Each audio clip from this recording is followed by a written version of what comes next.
बऱ्याच दिवसानंतर आज जेसन घरी आलेला डमरूला भेटायला, पण डमरू झोपलेला होता. थोड्या वेळाने तो उठला, त्याला आज आंघोळ वगैरे घातली.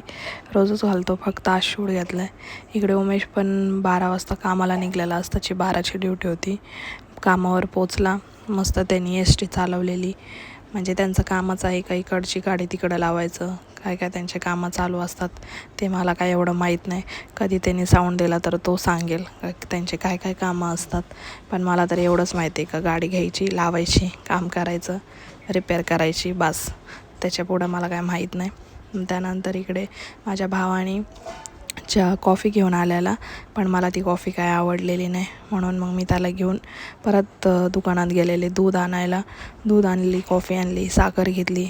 मग मी स्वतःच्या हाताने कॉफी करून पिले. संध्याकाळी उमेशची सुट्टी झाली, तो पण घराकडे जायला घरी जाऊन त्याने इंग्लिश चिकन बनवलेलं. इंग्लिश चिकन म्हणजे फक्त मसाले वगैरे टाकून त्याने साधं बनवलेलं.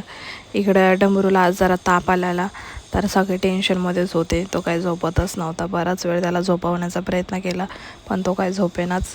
मग त्याला मी ते नवीन गाणं आले ना, इश्क है, त्याच्यावर डान्स करून दाखवत होते. मग परत मी खाली केलेले शेवया बनवलेल्या. शेवया खाल्ल्या दुधात मिक्स करून, भारी लागल्या. फर्स्ट टाईम खाल्लेल्या मी. तर असंच होता आजचा दिवस. भेटूया उद्याच्या व्लॉगमध्ये. तोपर्यंत काळजी घ्या.